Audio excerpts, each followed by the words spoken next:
Hey, it's me, MLB. This part 2 has been coming since before the Earth was formed, and I'm sorry it's taken me this long to get back here, but I hope you enjoy it nonetheless. So without further ado, I bring to you part 2 of Detention Gone Right. His straightforward flirting kept leaving you speechless and a little flustered, but you weren't one to back down from a little cheeky teasing, so you gave it right back to him. Oh, only making out? That's a bit disappointing, you said, trying to sound as playfully disappointed as possible while shooting him a seductive look.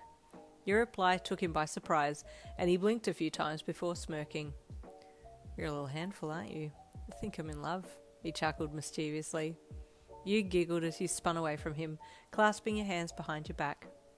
So where are we meeting for drinks? Do I have time to go home and get changed? You asked over your shoulder. Don't worry about getting changed, let's go now.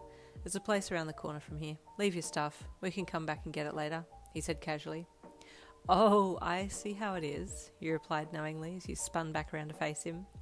Come back to get my stuff means kissing in the storeroom, you said with one eyebrow cocked and a sassy one hand on hip stance. He shrugged. If you want it to mean that, then it definitely can, he replied, winking at you. Damn, this boy's smooth, you groaned internally. The two of you left the gym together and walked the short distance to the corner where there was a little cafe settled there. Kuroo, being the perfect gentleman, opened the door for you and ushered you in before himself, and you smiled as you stepped inside. While he looked like he was being chivalrous, he actually just wanted to take a chance to walk in behind you so he could have a good look at your ass, so you made your way to the counter to order your drink. He insisted on buying your drink, against your heavy protesting, and then you sat down in a small U-shaped booth nearby, sitting across from each other while chatting lightly about random things. Occasionally you would allow your lower leg to slide against his from where he sat across from you, but he didn't seem to notice, and the more you allowed your legs to touch, the more he didn't react. You were starting to feel a little disheartened that he all of a sudden wasn't inviting, commenting on, or reciprocating your subtle advances, so you started to back off. As you both finished your drinks, he suddenly asked you to slide around next to him. Okay, you mumbled as you looked down to the seat and slid around the booth to his side. If you got something on your lip, he said, pointing to your lower lip. That's probably why he wasn't interested in my flirting before, because I looked like an absolute slob, you screamed internally at yourself as you reached to wipe your lip. Hold on, I'll get it, he said suddenly, stopping your hand and leaning in. What is it? You asked. What's on my lip? Mine are, he said lowly as he quickly closed the gap and kissed your lips. You jumped slightly with surprise. What? You said softly, raising your fingers to your lips after he had pulled away.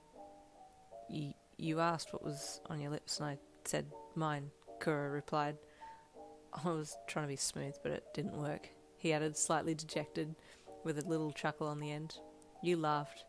Oh, I get it now. Sorry, I ruined your flow on that one, you replied sheepishly. No, it's all good, he said, standing up and offering you his hand so he could slide you out of the booth and stand you up as well. There's always next time. You looked away bashfully.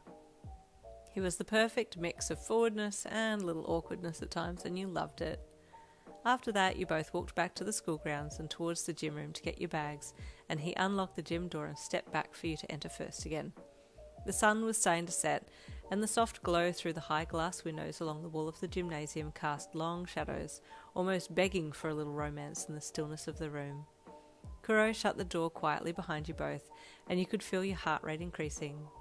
Being alone with him in the gym was something you'd only ever fantasized about, and knowing that this was reality and he was keen to kiss you was, well, otherworldly.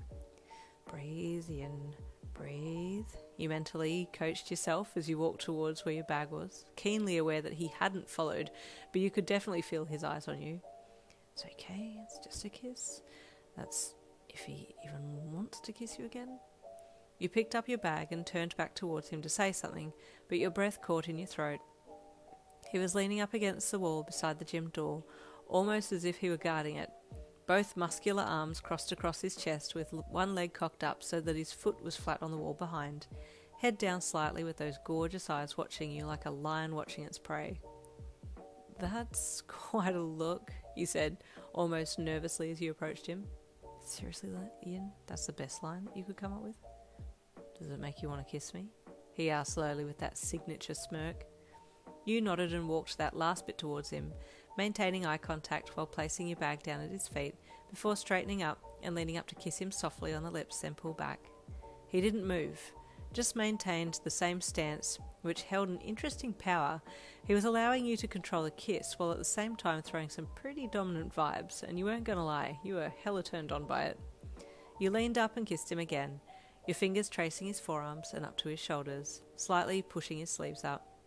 As he continued to kiss him, he parted his lips and leaned his mouth towards yours, indicating that he would like a deeper kiss, which you obliged to give in to straight away, initiating a round of heavy tonguing.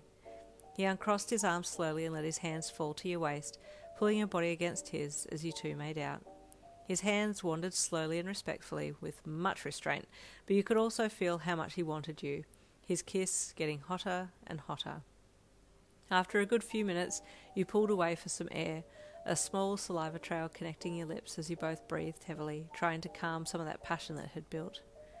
I thought you said you were going to make out in the storeroom, you asked airily as your chest rose and fell against his. That's your only concern, he rasped, grabbing under your ass to hoist your body up against his. You squeaked with surprise as you were suddenly airlifted and placed on his torso. Then your mouth met his again, and you lost all sense of time and place for a second while he walked you to the storeroom. 15 minutes passed in there, and temperature inside that little storeroom was skyrocketing to 50 degrees Celsius as hands roamed sweaty bodies up under shirts and school skirts. But all of a sudden the door was thrown open and the coach of the boys' volleyball team stood there with a less than impressed look on his face. You two! He hollered at you and Kuroo. Detention! Whoops, now you're both in trouble, but I'm sure it was worth it. See you tomorrow for the next one shot, a cute Yamaguchi one.